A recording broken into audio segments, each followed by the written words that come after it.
Well, hi there, folks. It's Paul here once again. Gear Talk number 4, and I'm joined today by my great friend, Tom Fountainhead Geldschläger. How are you doing, my friend? I'm well. How are you, man? I'm all right. I'm doing all right. All right. So today we're going to talk about a few different things. Like as some of you viewers might know, we talk about gear on this little video cast, and we talk about music and things like that, how life is being affected by the COVID-19 virus as well, and all that stuff, and just to take some time and chat about some lovely things. So yeah, I guess my first question is, like, how are you doing? How are you dealing with COVID, and how's it affected kind of like your musical life? Oh, in so many ways. I mean, nobody is exempt from being highly influenced by the situation, right? Whatever you are, wherever you are, what your occupation is, things are just different. And for me, I think I held off on my life being impacted so much for a long time because I'm not much of a touring musician for many reasons. And so I just did what I always do: wake up in the morning, go to work in my studio, make music. And that was fine for a while, but now I'm really in that zone where it really affects my business and where things get really, really difficult. Because I think it's different for many people. You know, somebody is less affected than somebody else, but the compounding effect, I think, is huge. It's like I can feel it in my students, like the numbers dwindling because everybody's afraid to spend unnecessary money. Yeah. I can see it in the amount of clients I get from mixing and mastering, because again, everybody's trying to hold on to their money. So people are always thinking twice about hiring a professional or just doing it themselves. Yeah. And so by now I'm hit in the face by the reality of it. Right. Yeah. And I mean, I've definitely seen and noticed that as well. I had a large influx of people who were getting bored, and then they slowly petered out as well, which has been really interesting. So that's been like just in terms of my own lessons and stuff. But yeah, so yeah, I think so as well. It's unhappy. It's not a good thing. Yeah, well, but hey, listen. Since we're at the start of this interview, and we're talking about students, I just want to put something out there really quick, because I know that probably there's a bunch of people who are watching this who are maybe thinking about signing on with you as a guitar teacher, and think like, should I, shouldn't I? So I just want to put out there that you just overnight changed my entire picking technique with your diagnosis. And that's been one of the most beneficial things for me in terms of guitar playing that's come in many years. So I'm deeply indebted to you for that. And I can tell you right now, and everybody who's watching, that if you have any doubts about working with Paul, just throw that out of the window, because he's super good at this. Really good. And I mean it. Like, from one teacher to the next, you're really good at this. Thank you so much, man. Jeez. Wow. I appreciate that a lot. And yeah, but it's true. It's something that's something that's been cultivated for a long time. I'm just glad I was able to help. Right. Oh, you sure did. Absolutely. I am. It's been a massive difference in my day-to-day work, even. The amount of takes I do, the stuff that I can comfortably play when it comes to right-hand stuff. Yeah, everything's been different in a good way. I'm so glad to hear that. So that leads me to the next question. So, like, what's the day-to-day? Do you want to share much of your schedule? I know some people are a bit more guarded about it. But all right. No, it's not a big deal. Right now, I'm just basically waking up in the morning, waking up at 7, doing a little bit of a workout and my morning routine, meditation and emails. And then I get back to work on my new album, right? Because if you don't have any clients, that's the perfect time to be focusing on an album that I have been putting off for years, because I have a family, I have bills to pay, and you know how it is, making music, being inspired, and then not only doing another album, but doing something substantial. Yeah. Something that you want to add to musical culture in general, to make something that's like that capable of making an impact, small or large. It's you have to be fully invested and fully in the zone for that. And for a long time, being so busy and just trying to make ends meet, that's been escaping me.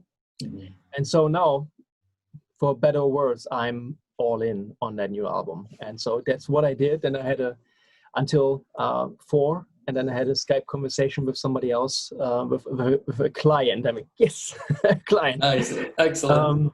Right. And now we're doing this interview. And afterwards, I'm probably going to continue working on the album. That's awesome. That's really cool. So to me, that really shows. I'd obviously take drugs and like. Oh yeah.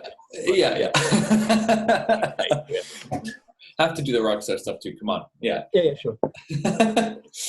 No, but that does really infer to me like how you like to keep your time scheduled out, hey, and like you take it very seriously. And I feel like there's kind of a maybe it's an unconscious thing in the guitar player's mind of people who are trying to get more serious and people who are kind of not so serious. I think it's an issue of are we frozen? Oh, come on back. Here we are. All I was trying to say was I feel like a lot of people aren't taking things as seriously as they could be. And so hearing how a professional musician actually spends their time like that, I think that in and of itself is very helpful, just so people can understand, oh, that's, I can probably fit a little bit more time doing this because instead of this activity or this activity. Yeah. But I'm not, now it may seem like I'm this super focused, super professional being. But I have my phases, and sometimes there's somebody in my life who's saying like, what are you doing with your time? You can be way more effective if you want to. And then I have to go back to the drawing board and see how I structure my day. But I can tell you that I think obviously becoming a dad, being a dad of 2, that is a life-changing event for anybody in so many ways. But for me, professionally, it also changed the game completely, because I am a master procrastinator at heart. And right, many people don't believe that because I have such a high frequency of output, stuff that I do. But yeah, before the kids were born, there was all these little ways that I would trick myself into working on a part too long. So I would be doing a ton of stuff. I would be working a lot, but I wouldn't necessarily be effective. And so having less time for anything, having less energy for anything, and just having to make ends meet no matter what, that it's been tough, but also it's been making me so much more of an effective musician over the years. It's been a long journey, and I can still improve, but I think quick decision making and just effectiveness and focus, that is the name of the game, and that has changed a lot in that sense. Very cool. I have to ask, you must have heard of, or at least I assume that you must have heard of Pareto's Law? No, what's that? Pareto's Law is this thing that stipulates that 80% of your results come from 20% of your actions, like a very small, a small percentage. Yeah. And it's been said that it can even be more of a discrepancy in certain situations. I have heard of that, but I didn't associate the term. That is true, but I also think it's such a general rule. If you take the population at large, right, then that is probably true. But how it plays out on the individual level, I think you have a lot of influence over, and you can definitely train and get better at. Yeah. And I think, not to get too esoteric, but I think it's being in the moment and being like harnessing your focus in the moment, in the now. And being non-reactive emotionally to things. I think that's what makes the difference, not the hard work, not putting in the hours. That's all important. But I think if I self-analyze really thoroughly, I'd say most of the time that I spend being non-effective comes from being emotionally involved in something. You know, if I ponder, maybe do I have the right part for this song or not?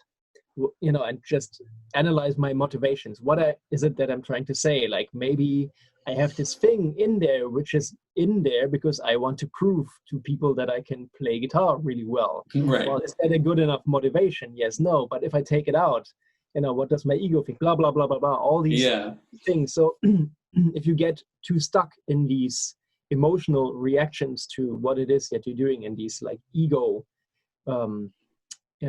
trappings, then things can get really difficult. Yeah. So I think the craft of it is also to a high degree how much you can free yourself of that influence. And I think I'm terrible at it by default, but I'm learning. And I think that already is like a good way forward, no matter what. Accepting things that you're like, oh man, I need to work on that. But then working on it, and not second guessing that you need to work on it. Not letting the ego be like, I don't need to work on anything. I'm the best at this. Kind of, you know, I've been there. I'm there now to a certain extent with certain things, of course, you know. Yeah. I mean, with a lot of things in life, it's so easy to get, again, emotionally reactive to learning that you have been doing things wrong for your entire life up to this point. And then the first gut reaction is like, what have I done with my life? I suck. I should have done this 10 years earlier. You know, I should have changed my right hand technique 15 years earlier, but I didn't, because it was not in my awareness at that time that I could do it, and that I just needed to ask somebody who had the tools. And then when I did, it was like, boom, giant light bulb moment. But it would be wrong to make a big deal out of it and to beat myself up over the fact that I didn't. And then you get into this roller coaster of emotions, thinking about situations where you could have done so much better if you had known then what you know now, blah, blah, blah, all these things. Of course. And then your focus is just out of the window. And the benefit of having done the thing and having made the change will just be vaporized. Yeah. And so again, I think learning not being complacent is super important. Working hard is super important, but then also not getting bogged down by the emotional components of what you do, and what you've done in the past is like 50% of it. Yeah, absolutely. I agree with that. I remember finishing recording my first instrumental album thing, which was like, I don't know, 2011. And I was like, all right, I've done it. No, I'm good. I'm set. Now, where's the money? Where's the fame? And of course, it did not do well. I can tell you that much. But I still really love those songs looking back, you know. But there was this moment of like, okay, I'm gonna go rest now. Like, I've put in my work, you know. Where's my owed pound of flesh? And it really doesn't work like that. It really is more of oh, I've done this. This is awesome. Okay, now I have some new tools. I'll use those new tools for the next thing, and that's it. And to bypass that second guessing, I think, is a really big deal for a lot of guitar players, musicians. It's true. Yeah. And also, I think in regards to your album, probably the benefits of it, or like the connections that were made from that album, are probably below the surface. So the success of it, the financial success of it, how many copies you sold or people downloaded, I think that's like the tip.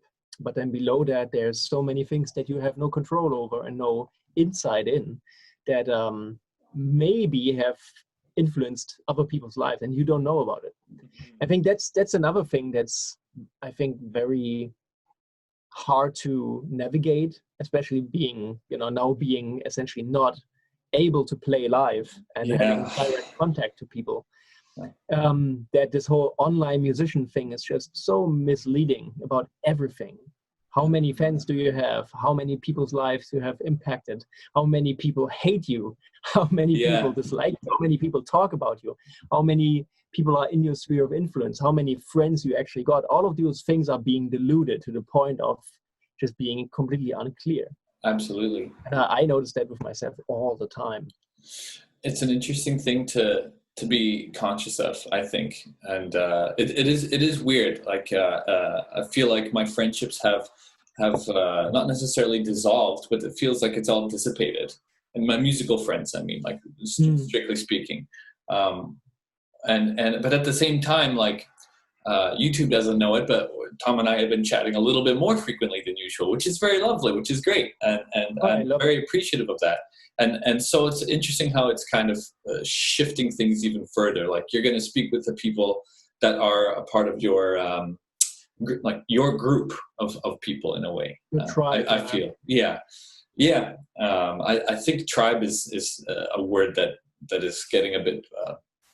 That is not allowed to be used or something anymore for some kind of politically correct reason. So I'm avoiding tribe right now. I'm not entirely sure. An American thing, though. Yeah, it's something that I'm very aware. So. Well, I'm not. I have to get out of fail-free card from being German. So, yeah. It's something that, and so that's an interesting thing as well. It's like language is now changing to reflect like a greater mass of people. And musicians are having to pivot with their lives. Everything's just pivoted so massively. It just feels like such a big, in a way, it's like ego soup, right? Because a lot of people's lives are completely dismembered. I have a friend who's kind of works in what one would consider a blue-collar job, and he just can't work, and that's it. So what's he spending his time doing? And poor guy is I think he's enjoying himself, but it's also very bizarre, I think, as well. So how do you feel about shows and coming back to like the live setting? Do you think that that's something that people could be optimistic about, or is that like, I don't see it happening? Like, where do you stand? It doesn't have to be so polar. Before you asked that question, I haven't even given any thought. So okay. I don't know. I think I was in a difficult spot regarding that even before the whole Corona situation. Right? Because I've been, I have had many great adventures and many things I have been able to do that I set out to do in my musical career. But being an active live musician, like on a bigger stage, enjoying himself on the stage and just, gigging, I don't know why, but it's never materialized. So I think in 2017, that was the year with the highest amount of gigs I've ever done, which about 35. Right.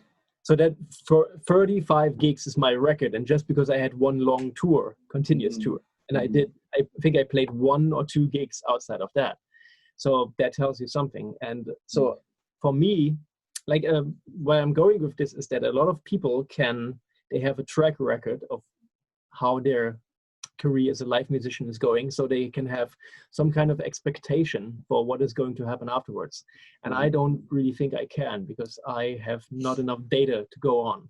It could be that I'm never going to be playing another gig again, right? Because I'm a working musician, I have bills to pay. I can't, which is something that I'm very unhappy about, but I can't play with anybody. I would just love to play with some band that I really like and, play for gas money, but I can't anymore.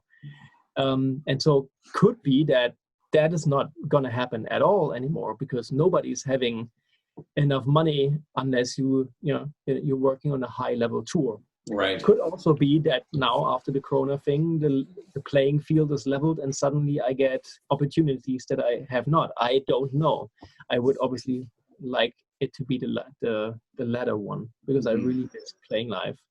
Yeah, and I wonder about what you said about the anecdote about my album and whatnot, in terms of like the influences and the effect it's had on people and the connections that I've had through that. And I wonder about your mixing and mastering that you do for people as a service. I wonder how that also seems like it must permeate as well into other opportunities.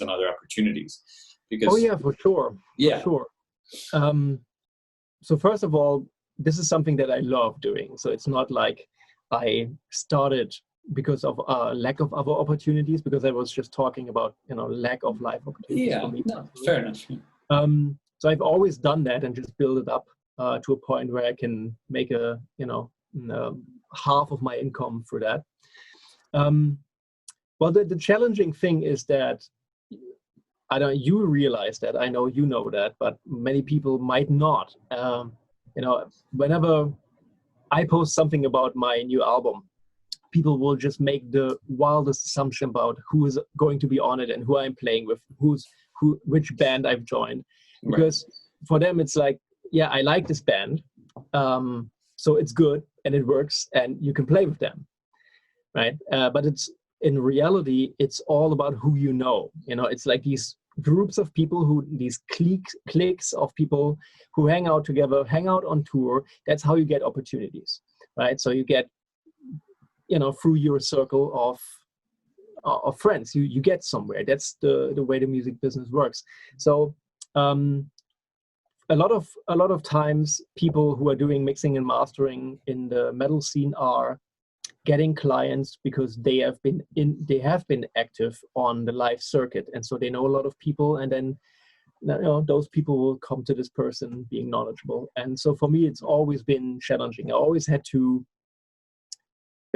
basically overachieve in the things that I've done, doing things that nobody else would have done, or maybe go to lengths that other people maybe didn't, to make a name for myself.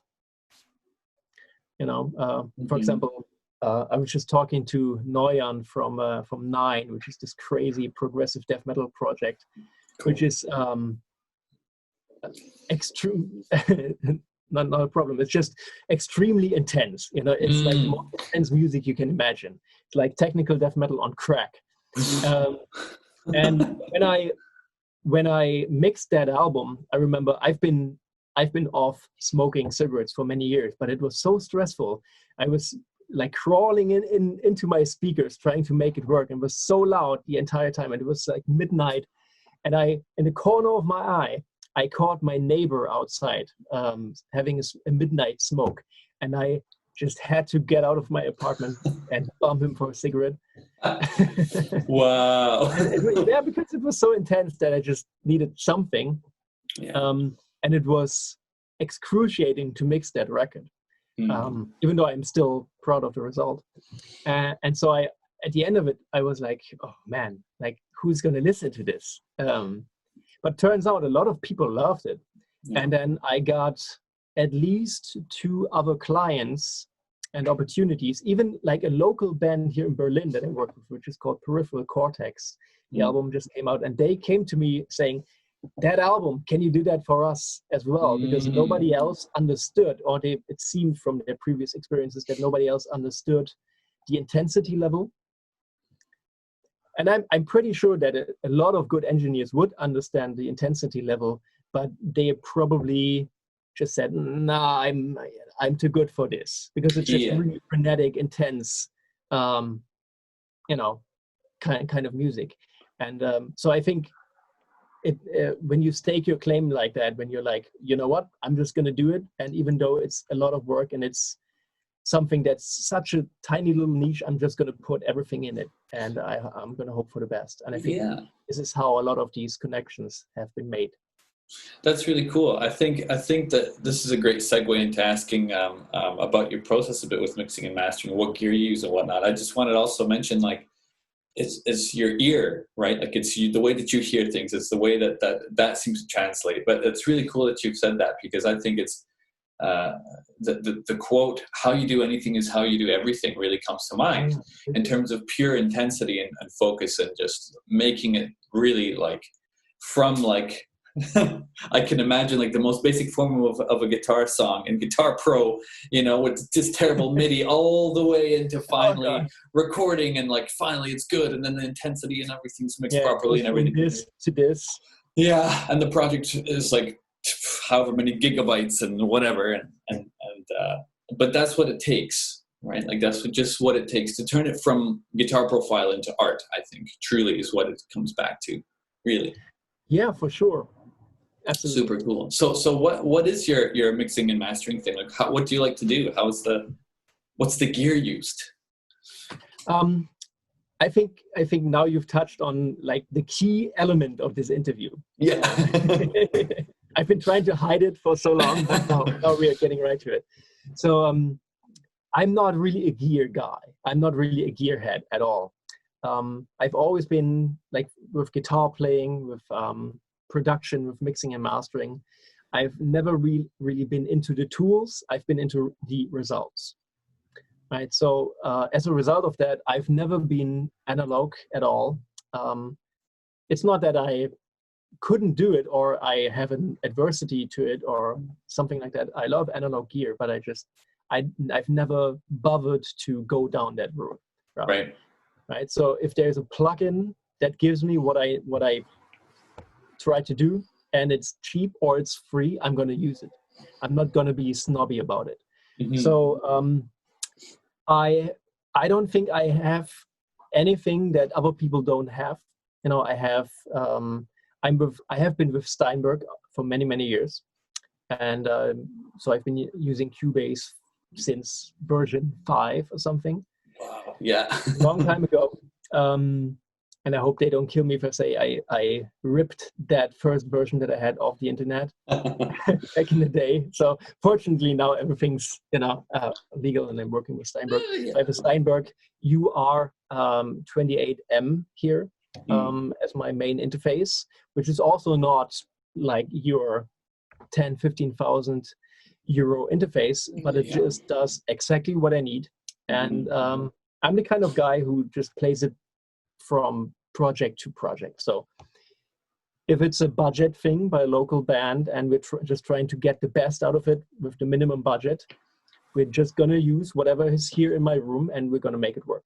And if there's a bigger concern and a bigger budget and bigger plans, then I basically provide the contacts and the experience to go to a bigger studio and to rent other gear out. And I remember like a funny story, like years ago I was working on an album and we had a tiny budget but big plans. So we ended up blowing the entire budget on a Thomann, and we ordered one amp, reamped the entire album through that amp, sent it back, got another one, reamped that through that until weeks and weeks, and just until we had the perfect combination of amps. Oh my goodness. And then we sent that last amp back, and then I got paid by that money. So it's always, point being, it's always changing on a project to project basis. But like my setup is really simple here. I have a little bit of outboard stuff that you can't see. I've got the Kemper. I've got something for surround things, which I really seldomly use.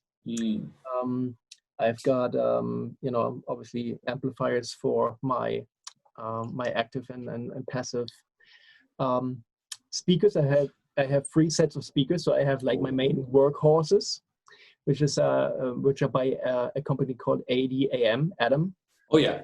So they make these active monitors, which I use for anything surgical, like for the main bulk of the work. And then I have these Linn monitors, which are, again, this is emblematic of how I work. Like I have these Linn passive, basically just hi-fi monitors. Oh yeah. And they're not studio grade or anything. But at some point, actually my dad found this little hi-fi shop which does tuning, and so they tune like hi-fi components in a way that just eliminates unwanted resonance, and it's like a really like wooey process. Yeah. And it doesn't cost much, but the difference was enormous. So they sound so warm and so pleasant, and everything just sounds awesome. And yeah, you can just get lost in listening to your favorite albums on them. So that's why they are terrible mixing monitors. Right. But going back and forth between these very cold and analytical active monitors and these very pleasant, warm, nice hi-fi monitors just gets you in the ballpark. And then I have my Avantones, which are like these tiny kitchen size reference monitors, which sound absolutely horrible. If it makes So for me, like the whole thing is just geared towards being quick and painless. Yeah. I do a mix. I know exactly where everything is, and then I can just, at the push of a button, I can switch between those three, and they're level matched, so I can really judge any mix within a couple of seconds. And I know if it sounds good on any of those, it's done. If it is slightly off on one of those, by now I have the experience to know what it is and what should be changed. Very cool. It sounds like you've created your space to be extremely practical and functional. Like from my point of view, it's hand built, by the way. Yeah, that's right. That's right. People won't be able to see it right now, but yeah, I remember you telling me about it. Let me change that. Do a pan, yeah. Can you see like these massive absorbers here? Yeah, wow. They're like 2 meters by 2 meters. They're hand built, and then on the sides we have these side absorbers, and then in the corners we have these massive bass traps.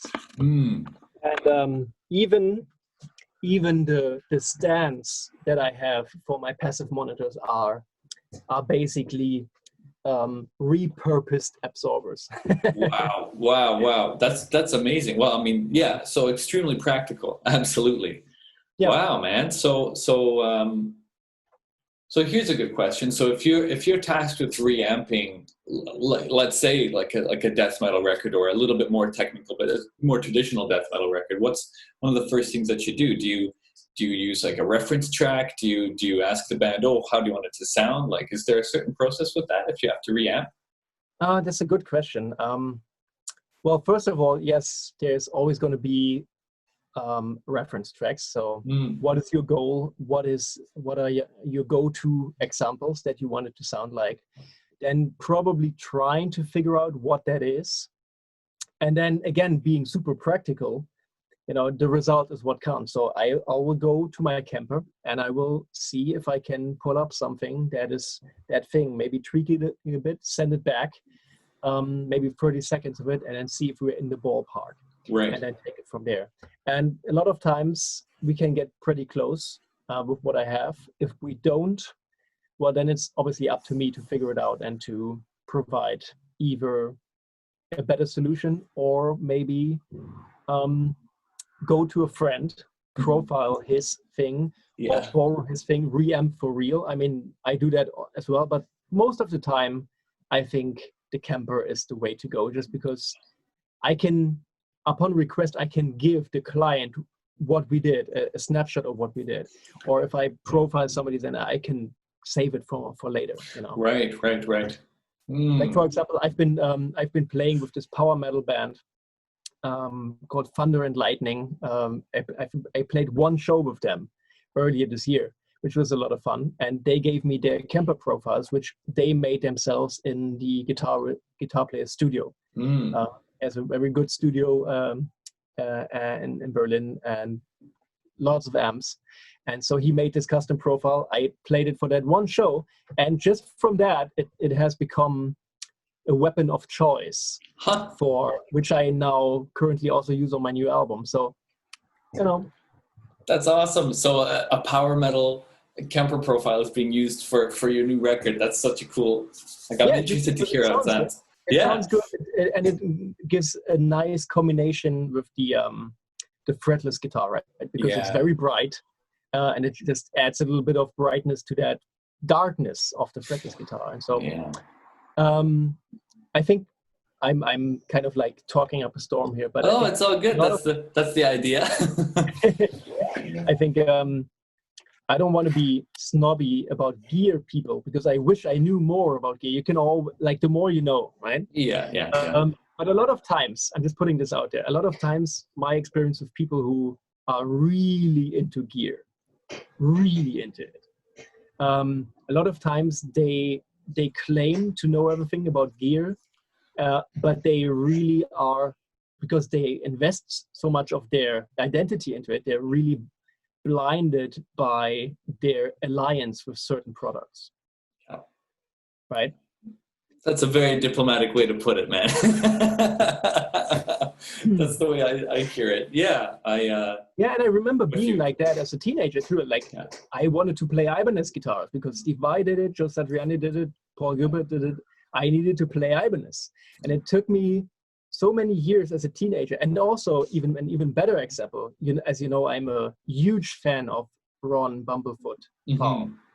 And so I remember when he started playing these Line 6 Veta amps, I was so invested in that I needed to have that. So I had my Ibanez 7-string, and I convinced my poor parents to lend me money to buy this horrible machine. I think we paid off that debt of having bought that for 4 years or something like that. Oh my God! Wow! Right, and it arrived, and I remember being so bummed at sounding completely like not like Bumblefoot. Yeah. Obviously, you can't buy someone's tone. Yeah, up to that point where I ended up selling that thing, I never got like one decent tone out of it. Oh. And I think that was a very formative experience, because then I realized that my alliance to these things, to these machines, was just based on false assumptions and egotism. Yeah, and there's a lot of that today with equipment, and I'm also fairly aware of when that's working on me now. Like, if I get very excited about something, I'm like, okay, but wait, is it because it looks cool? Is it an aesthetic? Is it like is it a part of a musical personality? Is that what it is? Right. So when I'm reviewing things now, if I'm excited, I feel the difference of like, oh, this is so usable and mix ready. For example, that's what I'm liking about the Neural DSP plugins. I'm finding that I'm always able to find something really great for actually using it in a recording capacity, as opposed to just a practicing capacity. Because anyone can go and trial out plugins and things and just try them. And yeah, it sounds good, I guess. I wouldn't spend money on it. It's like, yeah. But getting something that can actually, using the tool for what it's supposed to be used for is what it's about, I think, right? Like, totally. Or what it's not supposed to be used for. Yeah. Last night, have you seen that Telok from Mayhem has a YouTube channel now? No. Oh my goodness. Oh man, I watched this one video last night, and I got so much of a kick out of it. It was like a piss take that he did on how to sound Norwegian black metal, and it's so funny. And so what he's doing is that he pulls up the Neural DSP Nolly, and he like bass 0, highs maximum, mids maximum, gain maximum, and off he goes. And there you go. And it's amazing. Yeah, it was very funny, but it's also a reminder that, he put it with the awesome catchphrase, Satan. Yeah. I could not put it this way, because I'm really not into Satan at all. But but he's right in a way that there's no rules for this, and whatever you have at your disposal, you're free to discard. You're free to use whatever it is that gives you the desired result. So nobody gives a shit if it's like a GCM 800 for a tube screamer, or if it's the Neural DSP Nolly used by fucking Mayhem. That sound, and that gives you that feeling, and he starts playing some evil shit, and it has that gut feeling. So who's gonna tell this dude that what he's doing is wrong?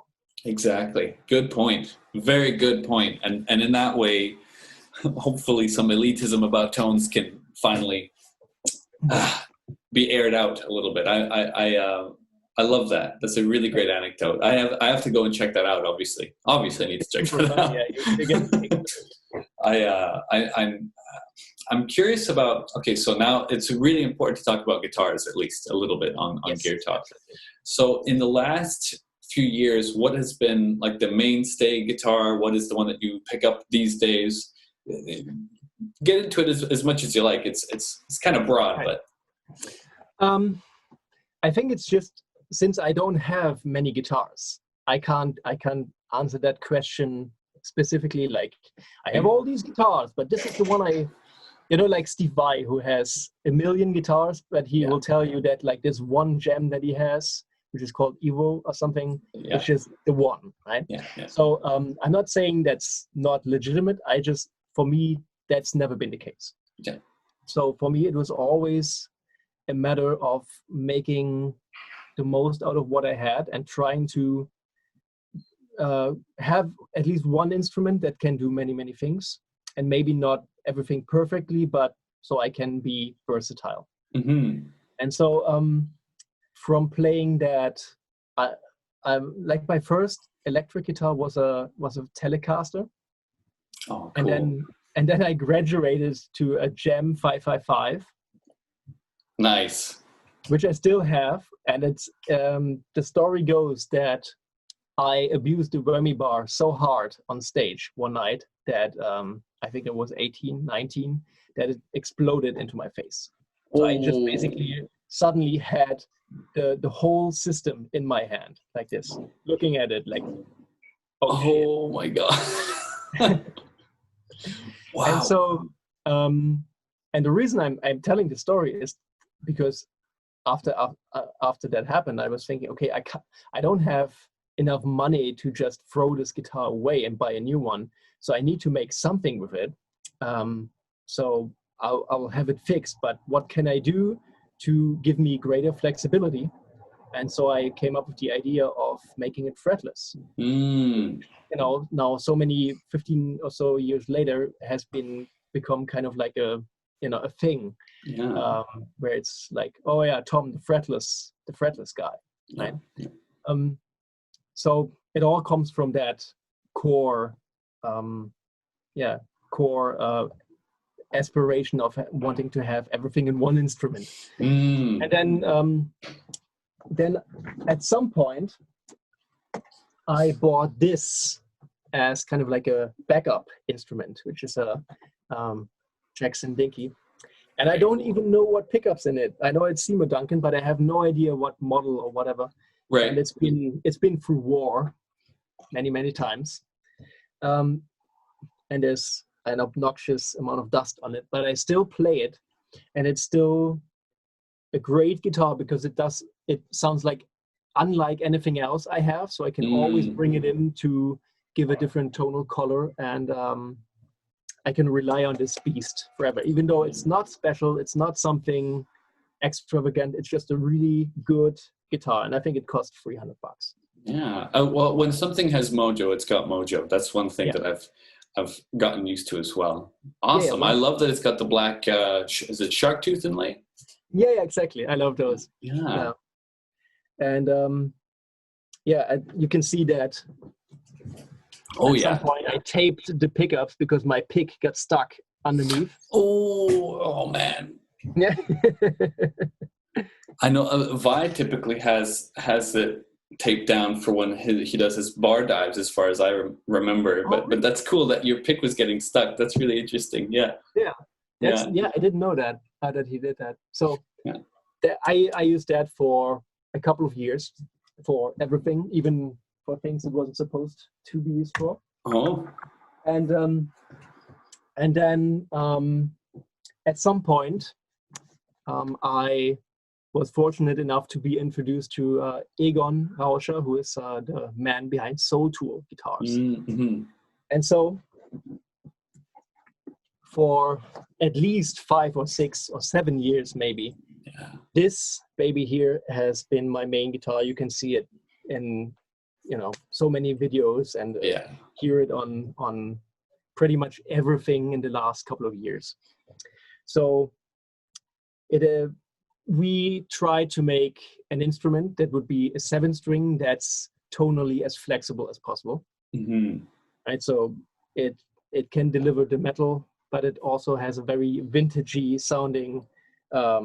It has custom pickups from Good Tone pickups, and so it's basically a tone zone, a DiMarzio tone zone, a DiMarzio Air Norton, tweaked to my specifications. So it's more output, more gain, more metal, less output, very throaty, mid-rangey, old school Gary Moore type.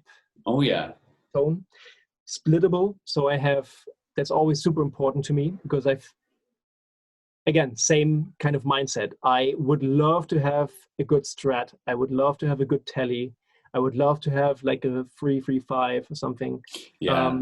But I can't because honestly, if I have the choice between taking a nice vacation and taking my kids to something to fucking Disneyland, Yeah.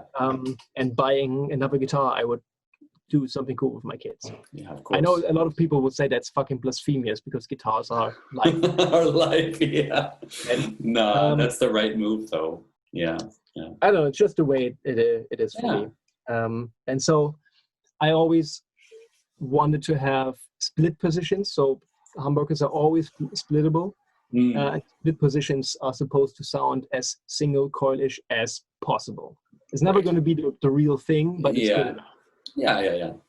Right. And and this guitar has a color tremolo.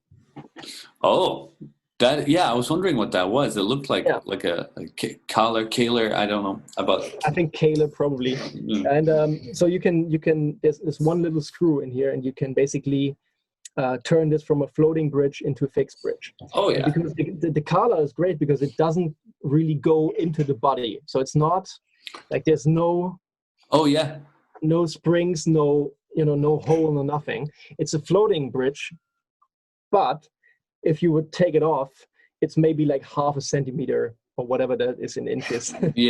Into the guitar, and it doesn't change the tone. That's really cool. Yeah. I mean, I never knew how they worked exactly. I've only played one many years ago, in like 2008 probably. Jeff Hanneman had a collar guitar, ESP or something at a store, and that's when I got to try it once, and that was a limited experience. How have you found it? Like, you like that it can switch to these two different kind of settings, is it? Well, the funny thing is that I've maybe used the floating mode maybe like 3 times. Oh yeah. I didn't see that coming. Well, I think part of it is because it doesn't feel as good as a Floyd. It's not the same thing. You can definitely do all the things with it, but it doesn't feel as good as Floyd. I have to admit that. Yeah.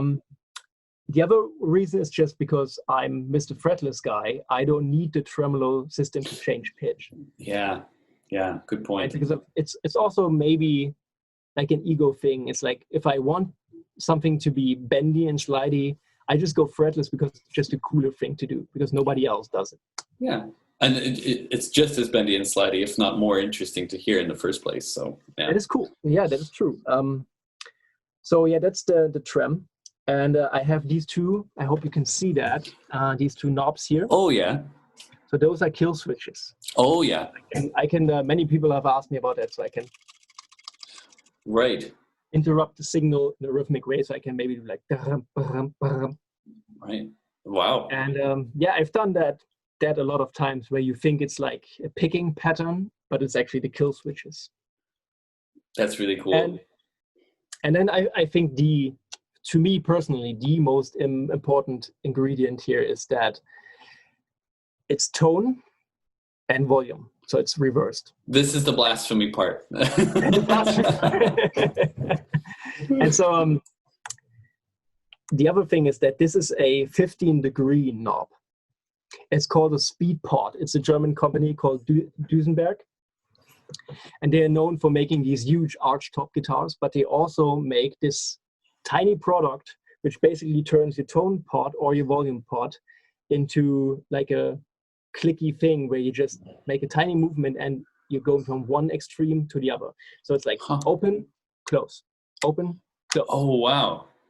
So with a tiny movement of my pinky here, I can go from tone being completely rolled off to knob. Yeah. Wow. And this has come back to bite me in the ass on the stage many times because I've never been able to set it up to a point where it doesn't accidentally close. Oh. Right. So there's this video of me playing with Defeated Sanity somewhere in California, and it's like this 9-minute video, and I'm nailing everything, probably for the only time on that tour. I'm nailing everything, and it's really good. And then we get to the solo section, and I'm nailing everything, until we get to the last epic arpeggio section, and then suddenly it rolls down, and all you hear is like, oh no, oh and it dude, completely falls apart. Oof. And that happened many, many times. So yeah, I'm still looking into making this work in a better way. Yeah, for sure. Yeah, this is where a lot of those don't even know how to call it, but a lot of those things on recordings come from, where I play something very glissandi, something slightly, and then at the same time you will hear the tone being like a wah-wah pedal. Yeah, and I haven't used the wah-wah pedal in many years, so that's every time you think it's a wah, it's the knob. That's super cool. So for YouTube, just for you guys to know, Tom has mentioned this to me before. This is not entirely new news for me. I didn't know about the nature of the pot though, but I've also tried to use a tone knob in a wah kind of a way. And my 8-string guitar has got really great bluesier sounding pickups, the bare knuckle Aristides customs. And on the bridge pickup, I noticed the biggest difference for me. And it was very interesting for me to get that kind of a sound. Now, would I use it? I just don't know if it's my flavor, but it's actually really interesting to hear, because it does force you to play differently, right? And so part of your style is you're doing these things, which people are definitely not even really fully aware of. What do you mean? Who needs a tone knob is what I hear from most people out there. And I'm like, yeah, but you don't even know. You don't know what's possible. Yeah. Yeah. Yeah, and that's also the reason why I mean, not to jump in the timeline here, but that my new guitar with Aristides, that I had to send it back to the factory. Yeah. Because the tone knob, I think there was exactly that thing, because I think I was the only customer they ever got, or the only artist they ever worked with who had a very specific vision for the tone knob, and they just didn't realize it until I got the guitar and I said, this is not working. Yeah. Because obviously they felt like, well, it's working for everybody else. Exactly. Yeah. I can totally see that. So now we have to build it in a different tone knob and then it's going to be just right. But I'm really, really excited to see the videos and things that are going to come from that, and to hear you on that once it comes back to you in its next form. Yeah.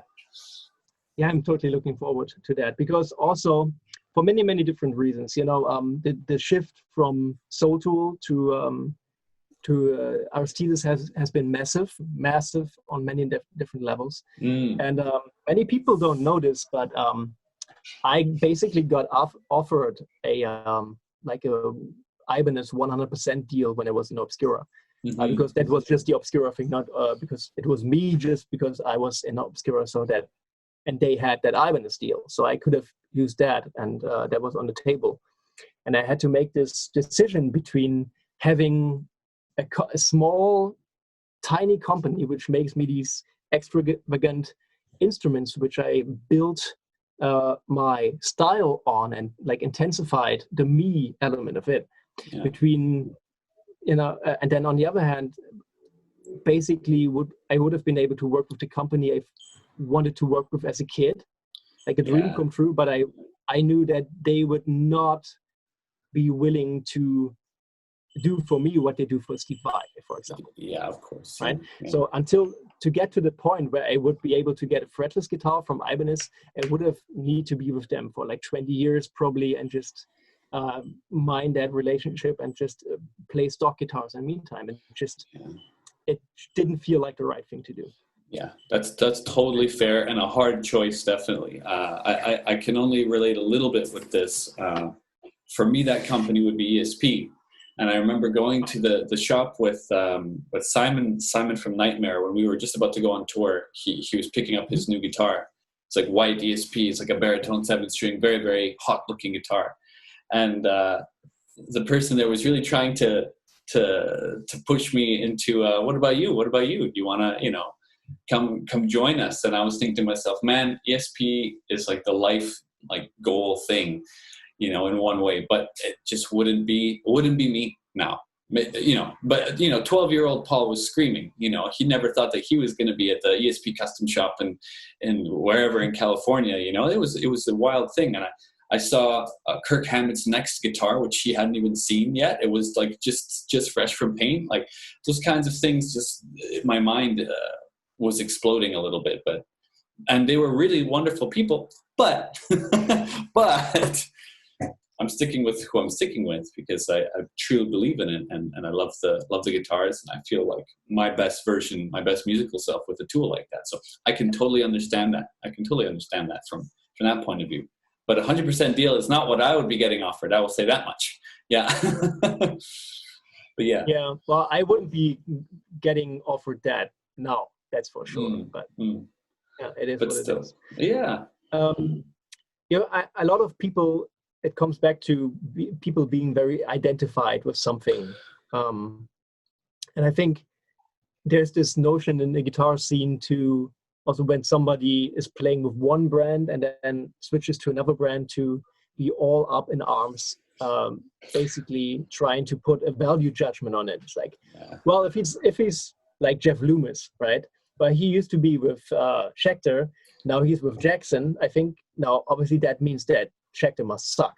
No, it doesn't. Yeah. No, it doesn't. That you didn't want to go with ESP doesn't mean that ESP in any kind of way is bad or, you know, lacking in some way. It's just with gear, you know, you use it every day. Mm-hmm. You use it every day, and you have certain needs that you need to be, you know, how do you say this in English? So your needs have to be met. Yeah. Right, and different needs for different people. And the specific needs of a musician are very rarely the specific needs of the company, of the gear maker. Yeah, good point. Right? Because gear makers are in the business of making gear that works for everybody, not in the business of, you know, making gear that works for that one person. Yeah. So to find a combination where these two things align is very rare. Like for every Steve Vai and Ibanez combination, there's like 5 million musicians who are playing instruments that are like 50 to 70% for them at best, just because, you know, it's the best combination they can find. You know, it's very rarely the case that you have a brand with an instrument for a musician with a musician that is exactly that thing that person has in mind.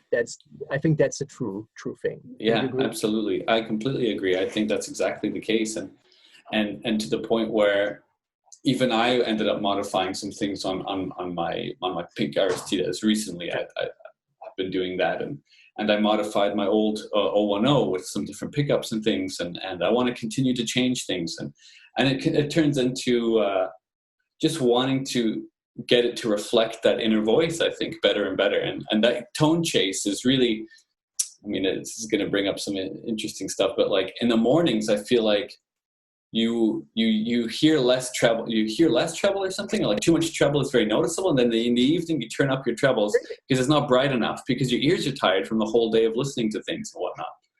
So whenever you mix, I've never heard that. It's a thing I've read. I wish I could. I hope it's a scientific thing, but I've heard this so many times. And so whenever I do a mix or a tone test, I'll try in the evening and then the next morning. I'm like, do I really like it?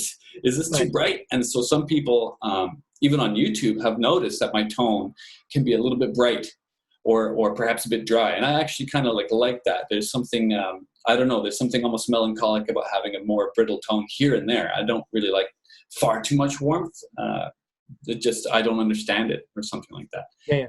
But so what that infers to me is that maybe I mixed the YouTube video a touch in the evening, or maybe I dialed in my tone and I was already kind of tired, so I added some more trebles to get it to sound juicier. But then to someone else across the planet, maybe it just sounds like, what the fuck? I've been accused of this many times, so I think it's a thing. I don't know. Could be bro science, could be hard science. Yeah, exactly. It could be. And then there's definitely such a thing as listening fatigue. That's true.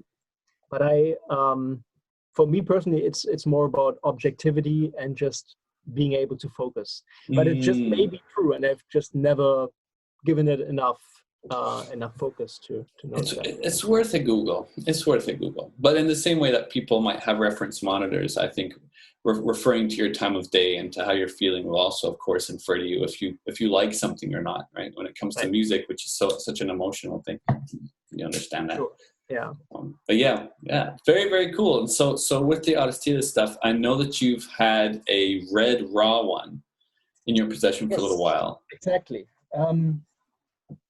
Let me show that off for a quick bit and then get into the fretless stuff, maybe. Sure. Yeah.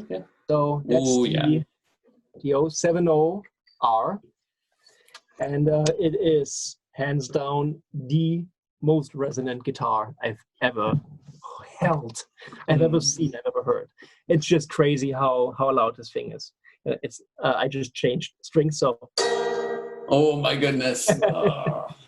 But yeah, just the resonance of this thing is just out of this world. I'm so grateful that they have been lending me this guitar because many people have asked me about this. This is not my guitar, but because Ouzounov are so phenomenal people, they lent me this guitar during the time that I'm waiting for my own first guitar to be finished. Which now, since we had that thing with the tone knob, has been such a lifesaver, because if I didn't have that, I didn't have like a main guitar. Yeah. Right? And so I've been playing this, even though it's not customized to my needs at all. It's just a ton of fun to play. And I've been playing with this for, I don't know, last 2-3 months probably. Wow. And yeah, I mean, I miss my custom little things. But if I really need them, they're still there on the Soul Tool, right? They're gonna be in my guitar and my Ouzounov eventually. But that aside, it's just such a cool instrument. It puts a smile on your face. Yeah, I wonder about the pickups, because they kind of look like they could be either like Fishman's or Duncan's. I feel like they're probably Duncan's. The Duncan's. I just got to know that through. I didn't know which pickups were in it until Timo, our A&R, Timo Sommers, phenomenal guitar player and A&R for Ouzounov, researched it for me, and it's PAF.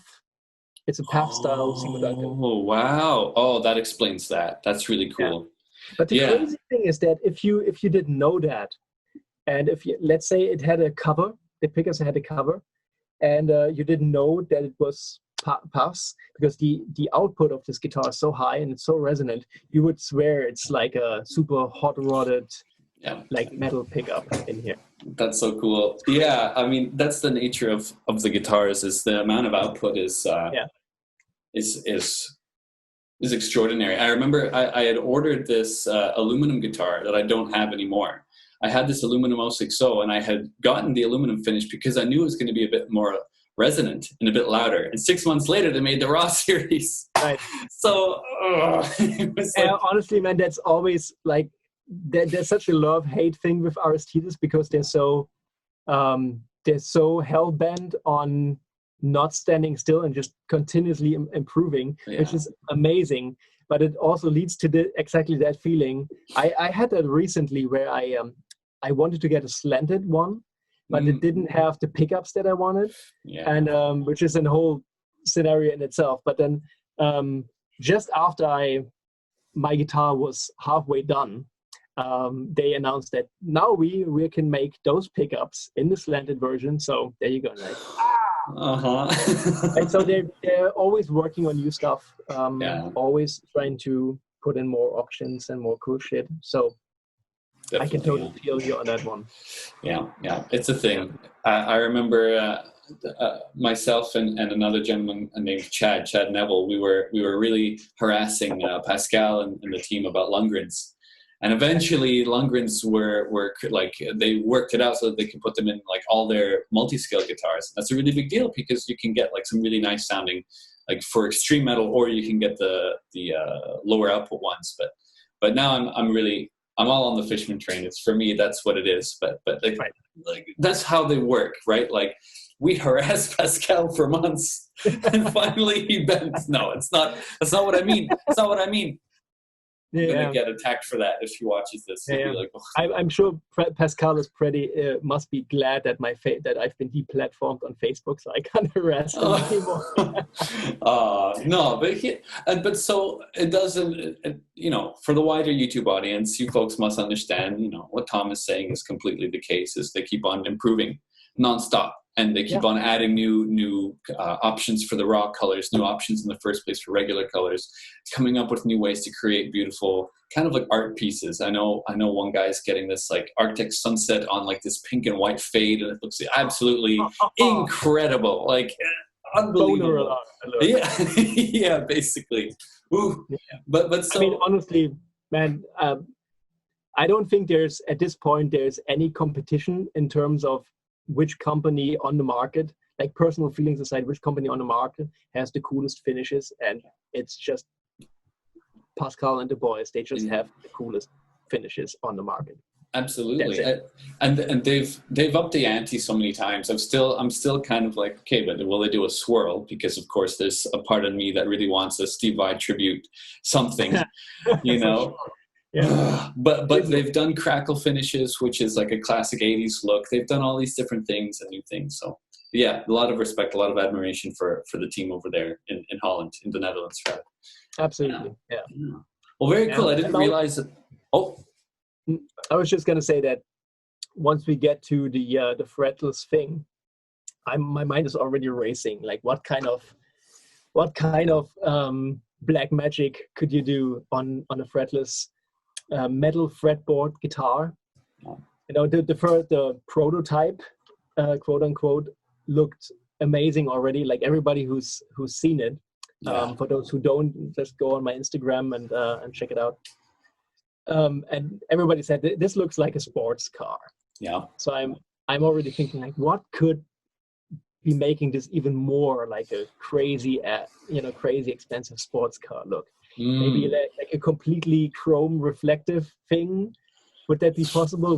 Could anybody afford that? I don't know. That's a tall order. I mean, you could. Yeah. Or maybe that wouldn't even be a good idea because it would be so reflective that it just stares back into you. Yeah. So, yeah. Well, they've done something like a fully chrome. It's like a dark chrome. They've done one or two of those because it's kind of like they need to polish it and stuff. But I'd love to see that. That would be really, really intense. And I'd like to see just like even a regular like hot rod orange.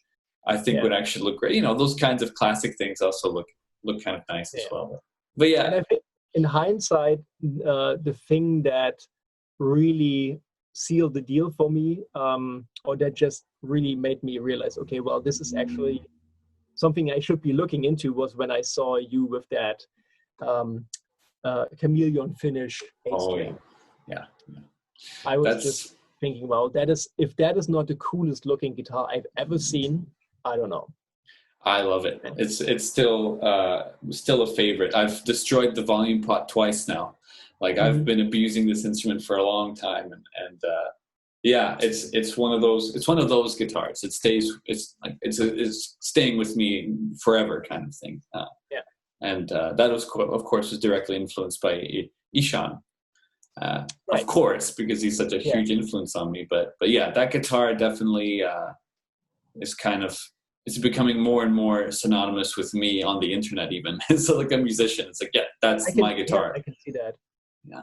Well, it's branding. People are always very easily responsive or very responsive to associate these things. It makes total sense. You kind of want to do that. Yeah. And I think I've shied away from that for a long time. But I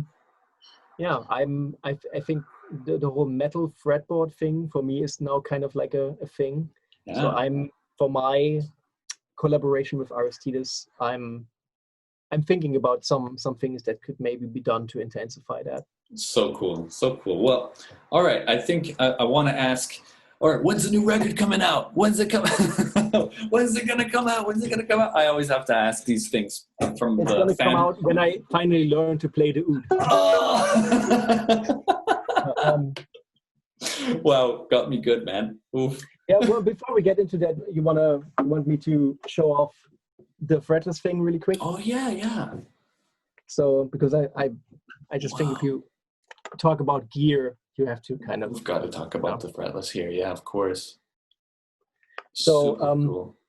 like I said, I started with the Gem 555, just frets out, bowling alley lacquer on it. Lacquer, I think is the lacquer. Yeah. Which I only know because Catatonia put out a single with that name, and it's fucking awesome. But so and at some point, I was walking into this tiny repair shop in Berlin, and like the guitar maker in there is a friend of mine, and she was arguing with this dude over the counter, and this dude is like an Arab gentleman, and he had her make him metal fretboard super cheapo fretless, because he wanted to play like traditional Syrian music, I think. Oh, cool. And so they were arguing about the price because he didn't have any money. And I was eavesdropping, and I was approaching him later on saying, hey, listen, dude, I overheard your conversation, and if things don't work out with you and your guitar for anything, let me maybe jump in. I could, compensate for the cost, and then we can split or something, and then you let me play the instrument or record on it, something. And long story short, he ended up selling me the guitar completely. Wow. So this is like a 150 euro guitar. Amazing. Yeah. And this kind of, and I think you can see it if you look really closely, that it has two, can you see that? Two blocks of metal. Oh yeah. In the middle. Yeah, it's a bit hard to see. There's It's like so a reflective. little gap in the middle. Yeah, cool. It's like in these big beds when you have like the gap between the mattresses in the middle, and at some point somebody is like stuck in the. Yeah. So and this is that was my entry into the metal fretboard thing, and I just realized how much more sense it makes, because a fretless guitar on wood, since it doesn't have any metal in the mix, no metal frets, there's so much of the natural high end missing that we expect from guitars. And I've been using these brass picks throughout the years. I mean, this is a new one that Windspear made me. Very cool. And that kind of navigates the problem a little bit, but not enough. But then having a metal fretboard goes a long way to making this sit in the mix and not be a dark mid-rangey non-usable tone. Right. Very cool. Yeah. So that's interesting to hear about. This has like a completely flat fretboard. It's like completely flat. It's very uncomfortable to play. And also the intonation works differently on it, so you have to really get used to it. And obviously, like the rest of it is super cheap. Yeah. So I took that experience and went to Soto and said, well, can you make me a metal fretboard 7-string? And they did. And eventually, after some trial and error. And it has a Sustainiac pickup in here, which doesn't really work, though. Many people have asked me about this. Because it doesn't distribute the vibration equally to the strings. And for example, on the high E string, I can't get any sustain from this. Huh. I've never been able to make it work for my purposes. It's fascinating. I wonder why that is. Yeah. I don't know, but it just doesn't really work. And by now I've kind of given up on it. And I've been using the EBow for so many years, and I can do things with the EBow that I can't do anything anywhere else. And for example, I can use the edge of the EBow's underside to kind of simulate the sound that you get when you're blowing into a horn. All these little things that you can't do with a sustaining pickup. Yeah, very cool. So, very cool.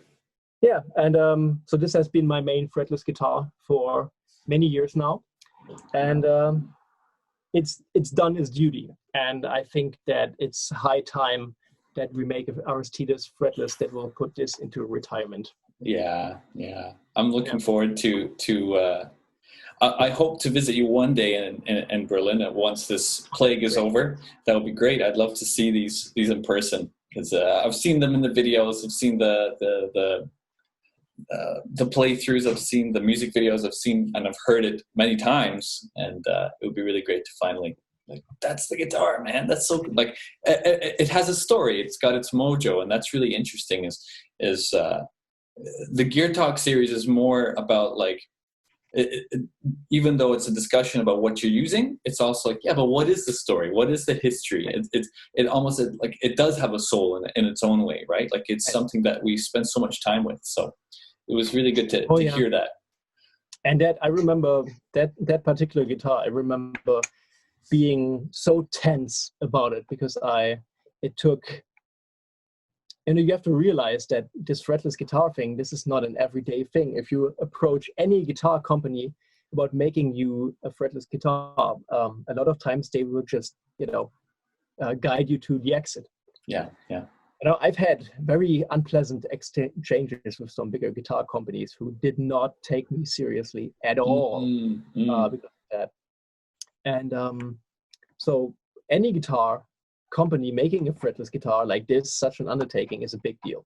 And so I specifically ordered this for the recording of the Obscura Acrasis album, because that was also the first time I actually really needed a fretless 7-string, because Obscura are in A standard. That's right. Right, and I had written a lot of 7-string based music for the record. So I really needed that guitar. I could have not made it work on the instruments that I had. So we had the music, we had the studio time booked, and I was waiting for the guitar. And I was struggling to simulate the parts during pre-production. And I had to record a lot of stuff on fretted that ended up being fretless on the album during pre-production because I didn't have the guitar.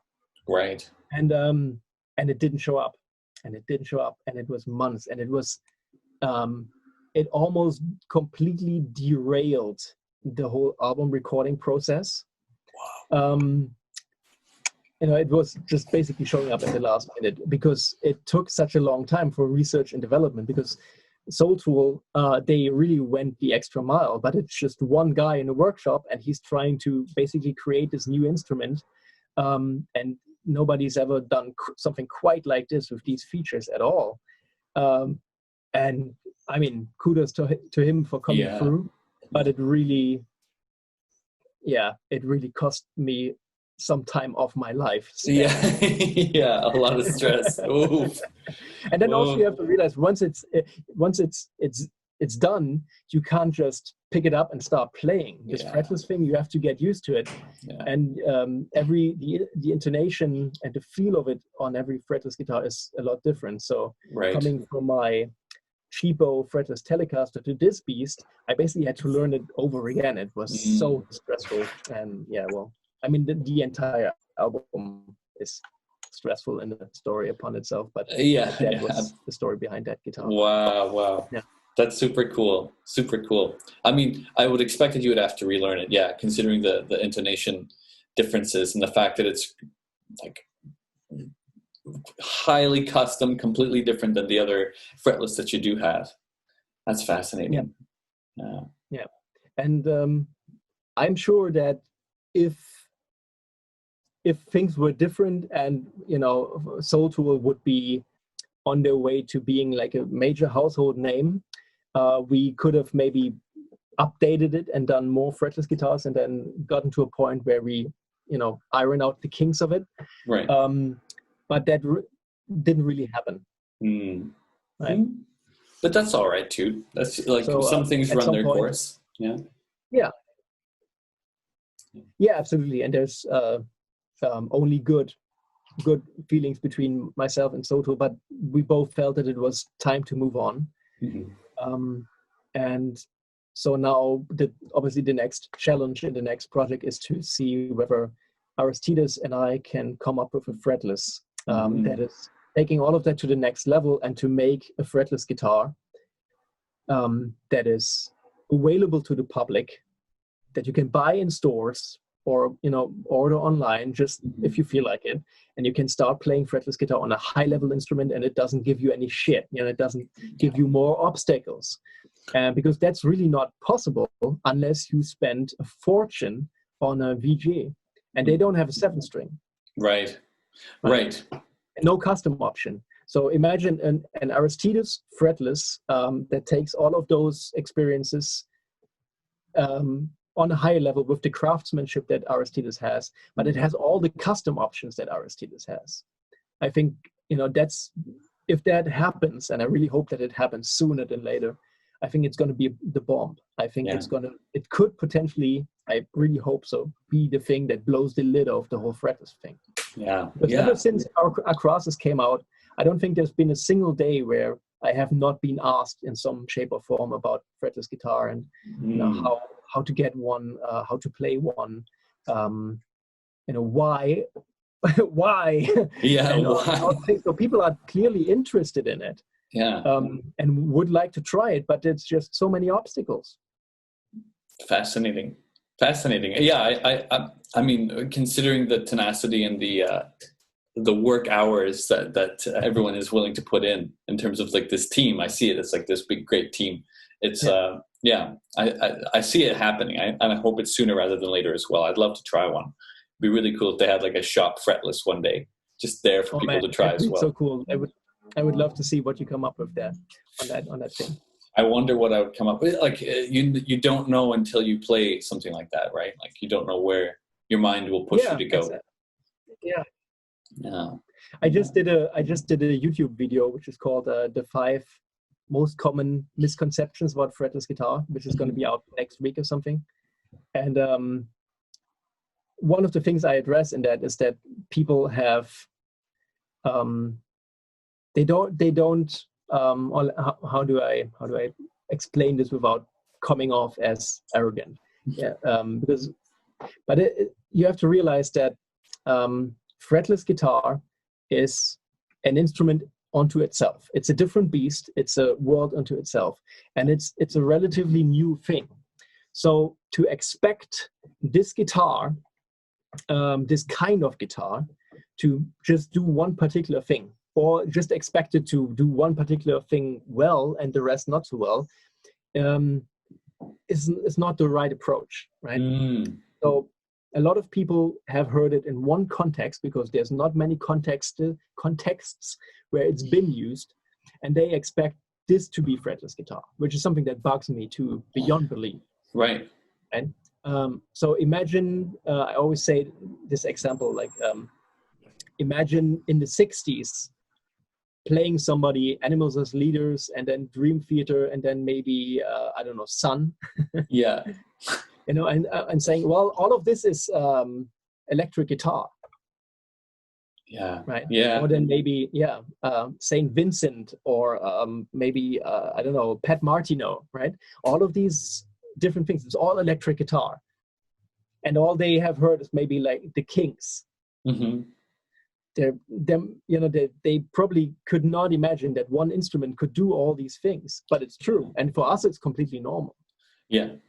Right, because we had all these years of branching out into these different territories and all these players pushing the envelope, so that now if somebody is doing 30-second note sweeping, it's not a novelty thing anymore. It's like, what, a guitar can do that? Yeah. Oh, it's like, cool sweep, bro. Yeah. And so with the fretless guitar, I think we're in that 1950s, 1960s era where we just haven't had that development space. And so there's just a few little things that people know, and they expect this to be the thing. And then there's so many different avenues that you can go, but it just takes years of exposure and certain players coming into more in the public eye that say, well, you can also do this, check it out. Yeah. And I hope then it will hopefully branch from there, have the same career as the electric guitar. Probably not, because it's so much harder to play. Right. But on the other hand, I mean, come on.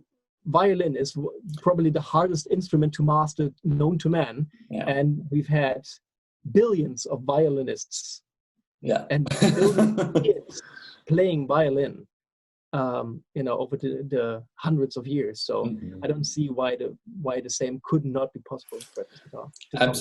Absolutely. I see it as exposure in terms of, how many hours have you put into playing a 6? And how many hours have you played a 7? And how many hours have you played an 8?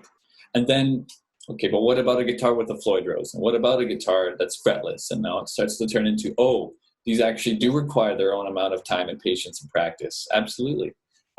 So this does lead into the musical question of, like, are you using fretless on your next record? Oh yeah, absolutely. Yeah. Oh, very cool. Very cool. Yeah. Looking forward to hearing that.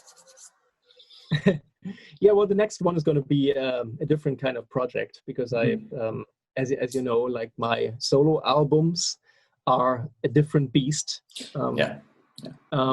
Compared to some of the other, more well-known stuff that I have done. And so this next one could potentially be a solo album, could be a new project. I'm not sure. I want to have it all in the can before I make that decision. It's a bit of an all-star lineup, which I can't reveal right now, but it's one of my favorite vocalists from the entire metal scene. One of my favorite bass players from the entire metal scene, one of my favorite drummers from the entire metal scene. So and the rest of the lineup, the people having more of the supporting role, like upright bass, violin, viola, horns. They're all people who I've worked with before, and who are just really great musicians, great to work with, great people. It's wonderful. And so that's all super cool. And now I just have to finish the damn thing, and it's going to be my personal sequel to that album I did with Acrosis. Right. I did with Obscure. Yeah. Right? Because for many different reasons, and I've shied away from that for a long time. Right. So now I'm doing it. Well, I'm very excited to hear about it because I personally know you, and YouTube will be, I'm sure the audience will be like, whoa, like, what does it mean, all-star to you? Like, as you are someone who I hold in great reverence and guitar in the first place, and as someone who's ingenuitive and innovative and coming up with, like, you're very honest and truthful with your voice, and that's what I'm always listening for whenever I'm listening to any musician in the first place. So for you to say these people are like all-stars, of course. For you to say that they're all-stars too, it's like, okay, what's a good? Well, they're that's amazing to me. To me, they're just people who I think are phenomenal. Yeah, and that's what gets me excited, that you think that way of these people. So it's even more like it's like a positive energy about the whole thing, which is really cool. Yeah, with this whole all-star thing, there's so many instances where you play with people, and it may be something that other people would love to see. Oh, he's playing with that dude. It's got to be off the chain, because you have a reputation as something in the music world, some kind of musician. Then the other one has a reputation, and people just make these assumptions that it's going to work. But it's also a question of chemistry and how you work together as people. If you can just truthfully speak to each other, right? Absolutely. Do you have to navigate each other's egos, or do you have maybe ulterior motives to what it is that you're doing?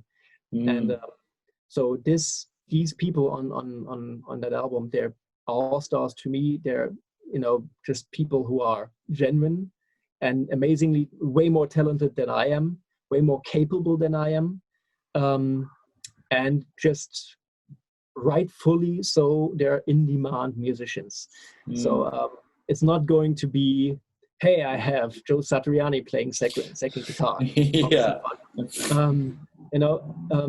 But to me, I think this is a monster lineup, and so I hope that that because I don't want to talk about it too much, because it could all change. One of them could get the offer of a lifetime tomorrow, and then the deal is off, and I have to let them go do that thing, and I can't be mad for not recording this album with me, obviously. So we're going to see what happens, but the people I have lined up right now are smoking. Amazing. I love that. Well, wonderful. And congratulations on getting a lineup that you like. Sounds like you really trust them, and this vision is like coming together. It just feels really cool from the fan point of view. It's very exciting to hear all this Right. stuff. Yeah. Yeah, but I think it's also that they are excited about the material, and I think that's also got to be there, right? Yeah, absolutely.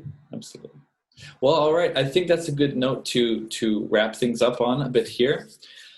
It's been awesome chatting with you as always. Like we chat like this anyways. It's not anything far too novel for us, perhaps, but thank you for joining me on GearTalk. I think this is the fourth one I've done, and where can people go check out mixing and mastering services and your music and stuff? Well, people can just reach out to me on Instagram because I've recently lost my Facebook presence for nefarious reasons. I'm not sure. So the place to interact with me currently is Instagram, instagram.com/Tom Fountainhead. And also YouTube, youtube.com/Fountainhead TV. And I think those you can reach out on those two platforms. There's a email form on my website, thefountainhead.de. So I think it's pretty easy to get a hold of me. Yeah, and I'll definitely be sure to include links down below in the description box of this video as well, so people can check you out and see if your ear is right for them.